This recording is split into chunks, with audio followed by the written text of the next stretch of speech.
Започнуваме нова година, кога сме на почетокот на новата година, покрај тоа што си имаме зацртани цели, се разбира, сакаме да знаеме и што ни порачуваат звездите.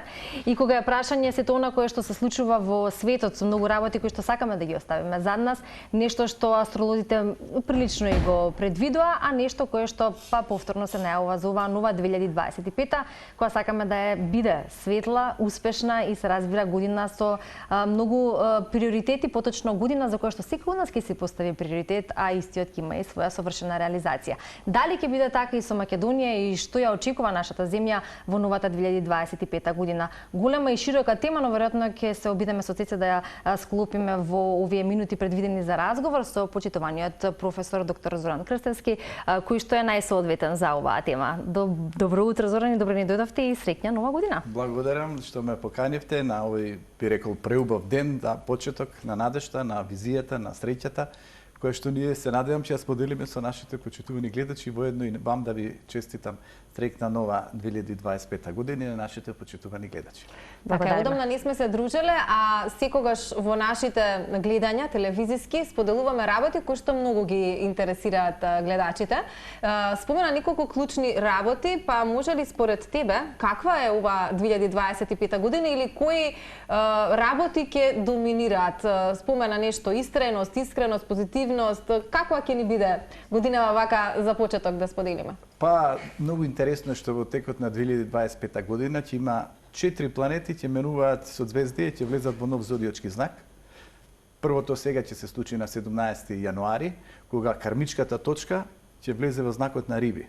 Од Овен во Риби. Овенот е малку темпераментен, повоинствен, може би би рекол борбен за некои нешта, така беше кармата на планетата Земја, гледате што се надвисна, разни искушенија, неизвестности. Рибата е многу повеќе жртвенички ориентирана, повеќе би требало да превладуваат емоциите, така што би кажал дека емоциите ќе бидат клучен збор. Нели, емоциите може да бидат позитивни, може да бидат негативни. Ако се позитивни, креативност, визија, исполнетост, среќа, будење на потенцијалите, закона, креативно действување. Ако е негативно, тогаш оние фактори кои навистина беа присутни во изминатите години, тие се трите јавачи на апокалипсата, тагата, гневот и стравот. Сите тие предизвикаа стрес. Сега зашто беше тоа така? И затоа што Сатурн и тој се уште е во знакот на Риби, но 25 мај 2025 преоѓа во знакот на Овен. И тоа се случува прв пат за 29 години и навистина ќе биде многу интересно да го следиме овој транзит, што може да предизвика. А што може да донесе тој транзит? Па прво секако дека ќе се одрази на земјите кои што се врзани со знакот на Овен, тоа е Израел, Англија и Германија. Значи тука може би тие ќе се соочат со некои борби, тешкоти, искушенија. Од другата страна Сатурн во Риба и не беше нешто најидеален, затоа што Рибата премногу владее кај незе емоцијата на стравот. И ние знаете, претходните 2,5 години, кога Сатурн беше во Риби, тоа се случи. И некој интересно кога сме кај Сатурн, кога почна пандемијата, Сатурн беше во Јарец. Јарецот автоматски е врзан со економијата, со бизнисот, со нели она екзистенцијална сигурност. Сатурн е планета на ограничување, на тешкоти, на напнатост и се одрази прво низ екзистенцијална несигурност, потоа низ економските текови. Кога заврши пандемијата, Сатурн влезе во Водолија. Русија е под влијание на Водолија. И знаете, тога се случи руско-украинскиот конфликт, односно војна, која што се уште трае и која навистина создаде голема несигурност. Плюс енергетска криза и ред аспекти врзана со Водолијата која владее со глобалното, со човештвото. И човештвото се соочи со една закана. Сатурн од Водолија влезе во Риби, Украина е под влијание на рибите и они нели претрпеа големи удари и се уште ги трпат и не им се нешто отворени картите онака како што тие посакуваат, но од другата страна човештвото влезе во напната со стега. Што рибата владее со болници, владее со подсвест, владее со скриени непријателства. И од една страна може би е добро Сатурн да излезе од Риби, да влезе во Овен, кој што е знакот на новиот почеток. Но ако еден зодиачки знак е врзан со воинственоста, со неизвестноста, па и со борбите, тоа е Овенот. Така што тука нешто ќе се случи на овие три земји и секако дека ќе почувствуваат удари од влијанието на Сатурн. Имаме едно прашање, Зоран, со оглед на тоа што безброј интервјуа, многу книги, речиси меѓу најчитаните кај нас, доволно објаснување за оние кои што сакаат астрологијата, за оние кои што веруваат во тоа што кажуваат звездите. Вие велите секогаш треба да веруваме на астрологијата, но не треба да нели и робуваме. И тоа е точно, но исто така видите колку е повисока свесноста и колку еден човек е подуховен, толку помалку се препушта на судбината. Сега тоа е малку дискутабилно, ако зборуваме за тоа, кога глобално вака го анализиравме, како тоа делува на глобално ниво, ако како индивидуа сме со повисока свест и не толку се препуштаме на тоа што кажуваат звездите или може само еден мал дел, а тогаш како во глобала тоа би изгледало, тоа се различни енергии, секој ја круи својата страна или како? Па добро, вака логички интересно ви е прашањето, ама еве сега вака да видиме причина и последица. Значи, ние трпиме последицата на недуховно, неосвестено действување на поединци кои манифестираат, праќаат енергија во космосот и космосот соодветно ни враќа. Значи, гледате, на ниво на човештво нештата не се идеални. Од пандемија до војни, до екзистенцијална несигурност, до гледате нееднаквост во распределба на материјалните добра и така натака, дури превисоко ниво на алчност, гледате у последно време какви се нешта се случија, кај што и децата се атакувани. Значи, нивото на свеста на човекот е на многу ниско ниво. Да. Автоматски, кога е на ниско ниво на поединците, со исклучок на одредени духовно воздигнати личности, кои што навистина сватиле некои работи и на кои можеби помалку им влијаат звездите, на мноштвото на луѓето, ептен се под влијание на звездите и автоматски не можат да се справат со околностите, бидејќи не владеат со својата емоција, не го употребуваат својот ум за нешто афирмативно, позитивно, не размислуваат за заедничките добра, размислуваат после мене потоп, или дај што повеќе да акумулирам материјални добра, дај што повеќе да се ориентирам кон ниските страсти, кон телесните задоволства и автоматски ги имаме последиците. А последиците прво преовладува негативната енергија. Прво, самите луѓе се незадоволни, фрустрирани, ориентирани кон површност. Второ, како зрачиш, така привлекуваш, така пласираш.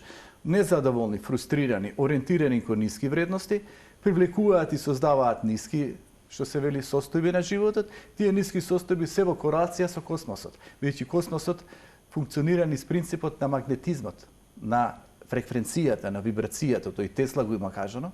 Вели, најклучните три фактори ви се факторот на енергија, факторот на вибрација, факторот на фреквенција.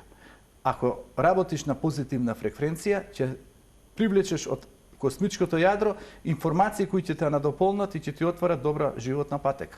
Значи, работи на твојата фреквенција, нека биде позитивна. Влијај на својата вибрација, затоа што како вибрираш, така привлекуваш и многу битно да акумулираш енергија. Сега, со Сатурн во Овенот и со Уран во Близнаци, бидејќи Уран после 84 години влегува во знакот на Близнаци. Тоа ќе се случи на 7 јули. Тоа е еден многу битен транзит кој што најчесто ги зафаќа американците и нивната судбина. Секогаш кога Уран е во Близнаци, ти имаат некои борби, потешкоти и ограничувања, а посебно со Сатурн кој ќе влезе во знакот на Близнаци. Секогаш Сатурн кога бил во Близнаци, Америка е родена во знакот на Близнаци, имало војни. Прва светска војна, втора светска војна, американците влегува во војна со Виетнам, потоа има ваму некаде на истокот кон Авганистан, кон Ирак, исто тогаш Сатурн беше во Близнаци. Гледате тие феномени космички, зашто се манифестираат? Дали космосот влијае на поединецот или поединецот со ниската свесност, алчноста, не знае да ги препознае предностите и ја повикува лошата судбина? Тоа е едно големо прашање. Но го гледате законитоста на нештото. Еве сега ќе се вратам пред повеќе години, кога беше Уран во знакот на Овен. Уран во Овен се случи арапската пролет. Почна револуција. Блискиот исток, ред аспекти се случија, падна некои диктатори, дојдеа до несигурност, дојдеа до голем број на бегалци, дојде до пореметување на сигурноста во Европа. Но Овенот е борба, војна, револуција, конфликтност. Не се искористи на позитивен начин, дојдоа последиците. Кога со Уран во Бик, кој што е моментално присутен. Гледате доминација на банките, тие се најмоќните. Луѓето го губат својот капитал, имаат несигурност. Дојде до проблем со храната, недостиг на храна, во поглед на трговијата, во поглед и на ред аспекти, значи планетите се влијат. Зашто тие влијат негативно? Зашто нивото на свесност на мнозинството на луѓето е негативна. Преокупирано со трите фактори, живеат во страв, не знаат од каде следи заканата, може да биде пандемијата, вирусот, може да биде да го изгубам капиталот или она што сум го штедел. Може да биде да го изгубам работното место, може да настрадам на улицата, може да настрадам загадениот воздух, значи опстојување со страв. Кога живееш во страв, живееш и во тага.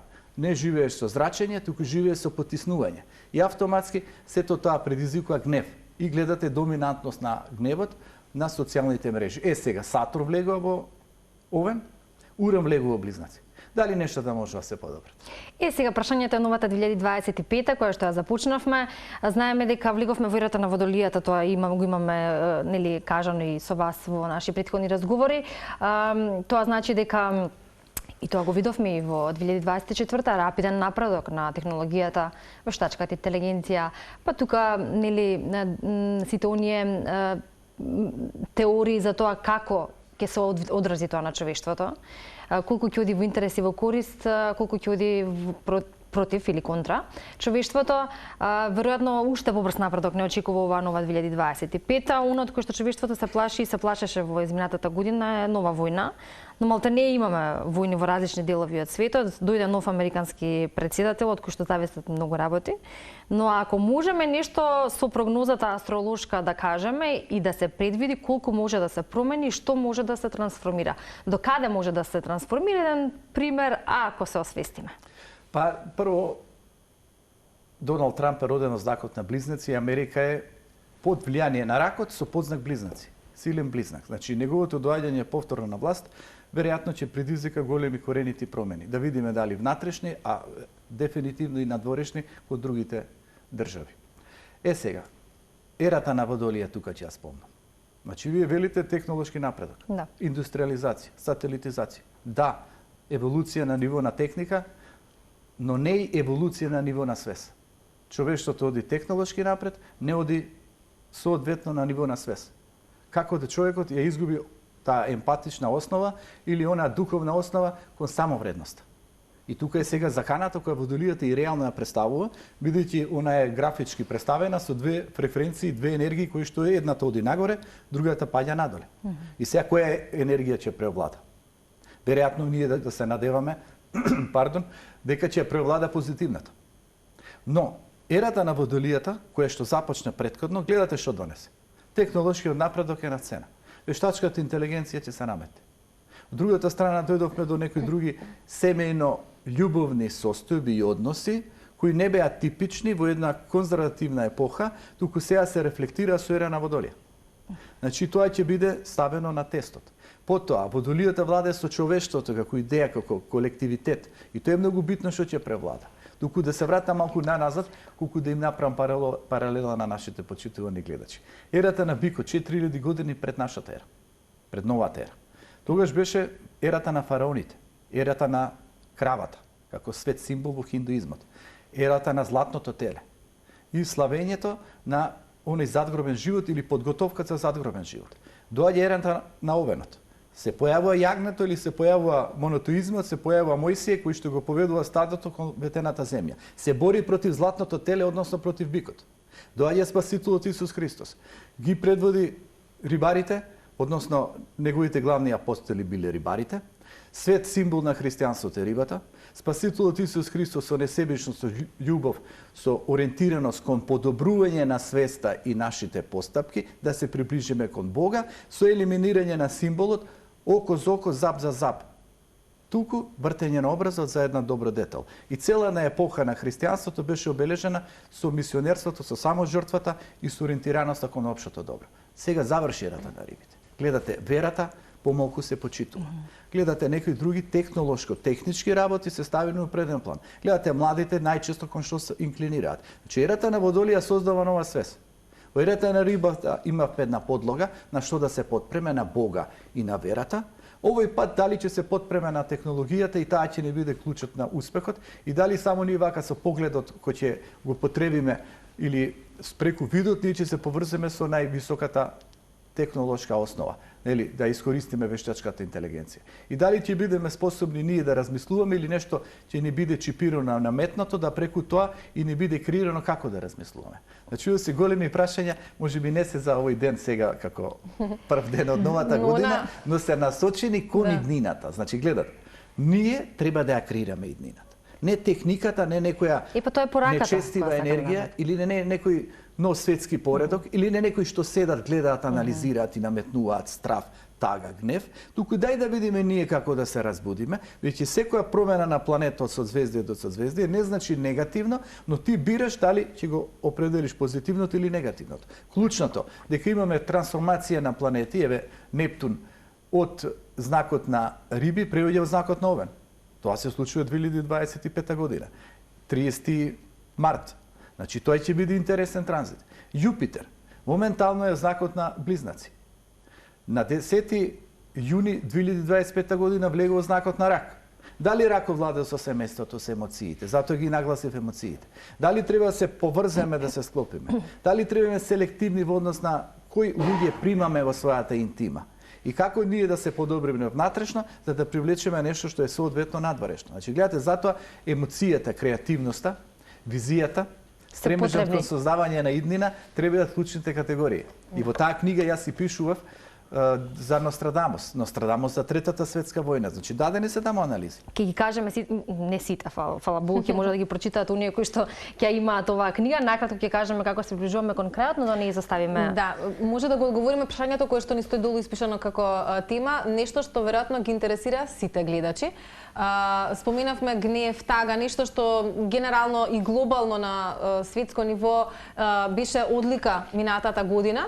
Меѓутоа, може ли конкретно за Македонија да споделиме каква може да ни биде оваа 2025 година, да знаат граѓаните на што да се фокусираат, на какви можеби работи да избегнуваат, што ќе биде во доминантно поле, што ќе биде во фокус, да ги информираме малку гледачите, затоа што мислам дека изминативе години некако после пандемијата во страв, како што спомени ти, така некако живееме, од финансиска сиромаштија до војни, без разлика што не се нели во наше блиско обкружување, сепак се работи кои што многу влијаат на нашите граѓани. Каква ќе ни биде 2025? Да, како прво се наметна тој закон на отпор и закон на негација. Кога живееме во негација, дека ништо не вреди, дека не можеме да напредуваме, дека нема на кого да се подпреме, а реално навистина немаше на кого да се подпреме. Сепак ние не треба да преидеме со таа енергија и во новата 2025 година. Значи прво треба да сватиме дека и ние сме креатори на нештата во нашиот живот. Значи гледате, јас како поединец креирам вредности во моето семејство или моето семејство креира вредности кон мене самиот. Ние како семејство креираме вредности кон нашата држава, кон нашето општество. Нашето општество креира вредности кон нашето семејство. Тоа уште конфуцијанизмот на времето ги застапал овие теории. Значи ние мораме сега прво да се сплотиме, се сплотува со сам себе, работиш на сам себе, гледаш да читаш, да се надградуваш, да се усавршуваш, гледаш како се подигнеш, ја бираш филозофијата на реализација, а не филозофијата на негација. Бираш филозофија на креативно действување, а не филозофија на отпор и на отфрлање на можностите. Значи, мораме афирмативен пристап како поединци, потоа како семејство. Секој од нас да застане во самото семејство да види каде се аномалиите, слабостите, како себе да се подобри, одобрувајќи се себе и се создавајќи една основа, тоа да го пласира преку својата професионална должност. Значи, клучен збор во хороскопот на Македонија е верност на професионалната должност. Тоа се вели деонтолошка етика. Најголемиот проблем е неодговорност, немање интерес за општото добро, преголем егоизам, премногу за себе, а потоа можеби за другите, а можеби тие другите, а тоа е народот, никогаш нема да дојдат наред. Тоа може ли да се смени? Па тоа е нивото на свесноста. Прво, какви бираме, за какви се застапуваме, со каква енергија зрачиме, каков избор имаме и што може да очекуваме. Мојата теза е, затоа ги пишувам тие книги, 12 книги имам напишано, програмирање на умот ми е најчитана, најбарана книга во Македонија, може и во историја.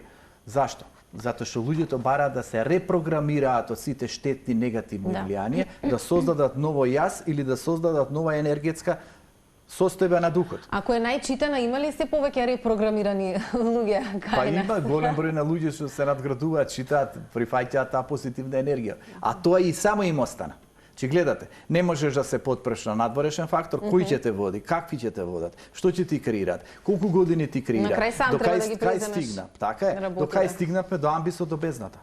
И постојано пласираат некои, продуцираат страв, сега сте готови, чекај сега што ќе се случи, ние кој ќе дојдеме или ние што ќе ви направиме.